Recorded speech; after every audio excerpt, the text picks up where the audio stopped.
the world.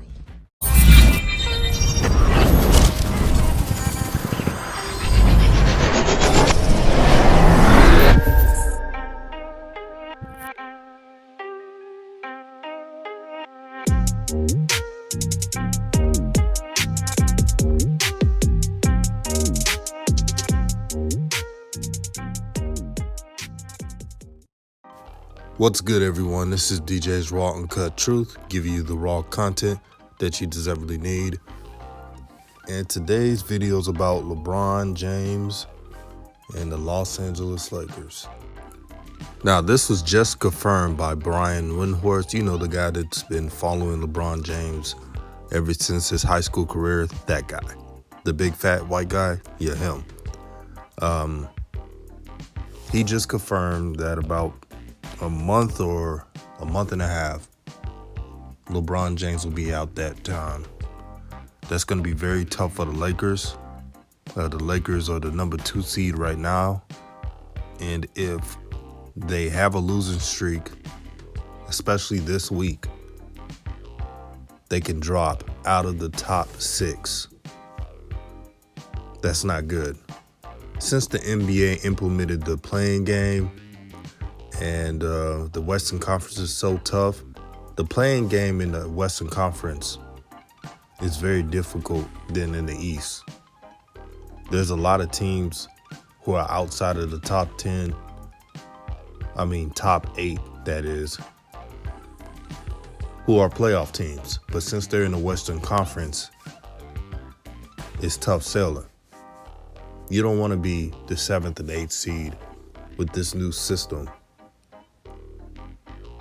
Kyle Kuzma, he has to step up. This is what he wanted. He wanted to get the shine. He wanted to get the touches. Now here you go. Bring the Lakers to the promised land. And all I want the Lakers to do is show fight, grit, and do not have a losing streak. Like, they could lose a couple games,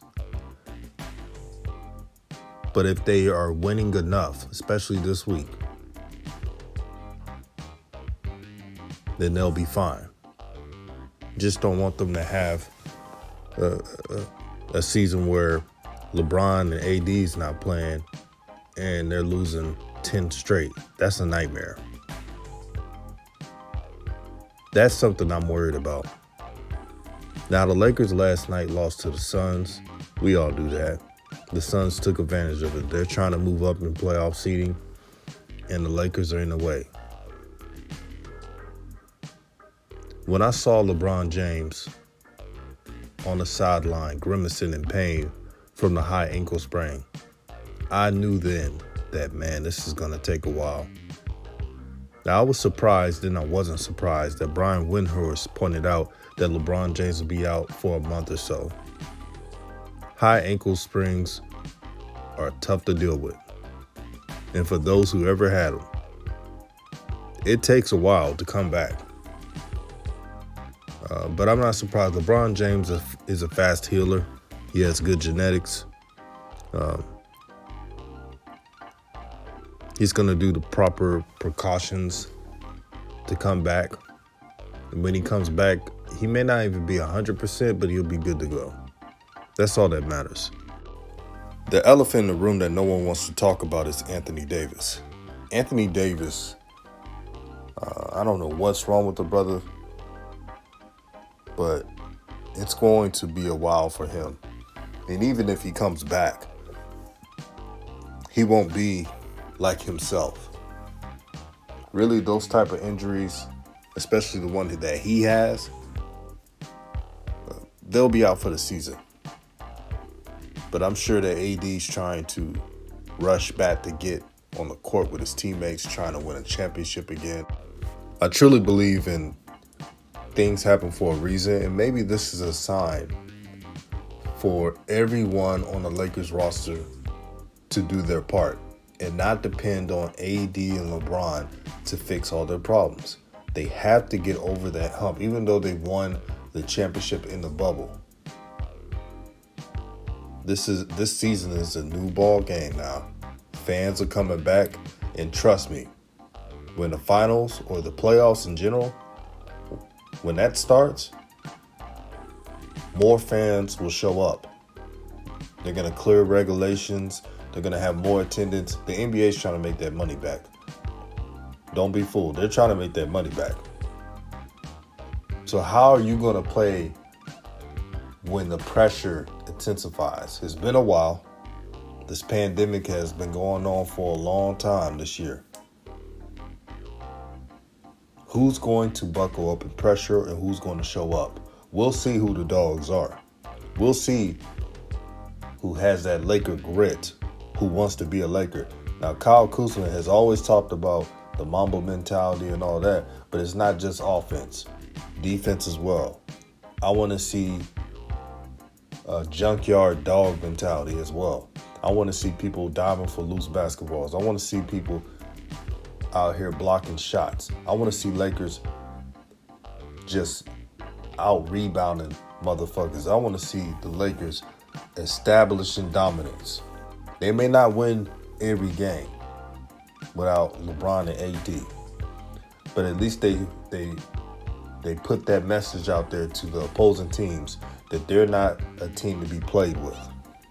This is a time. Dennis Schroeder, you got to lead. You're the point guard. You got to facilitate and get everybody involved.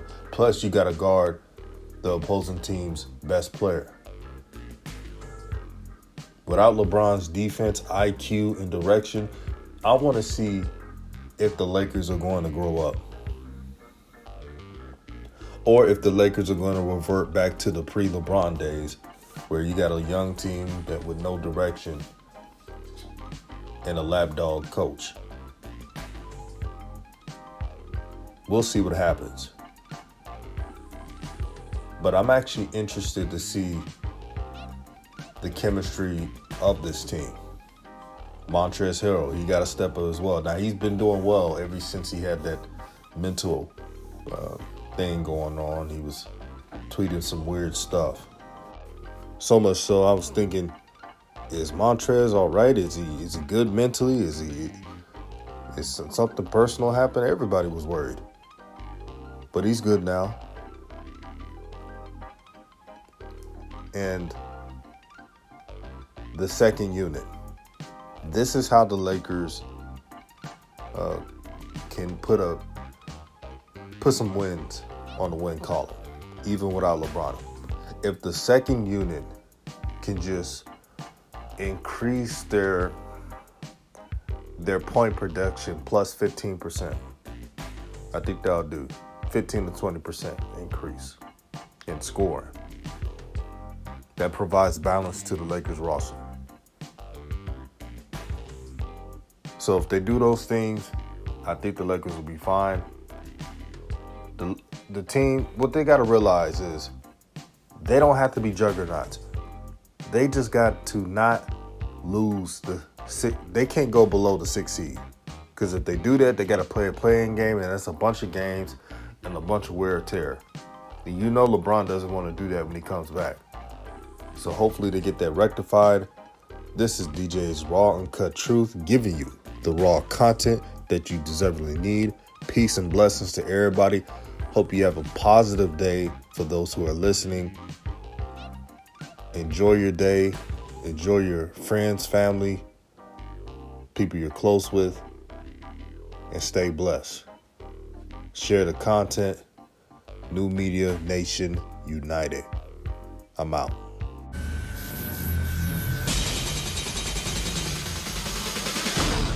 Welcome to the real world.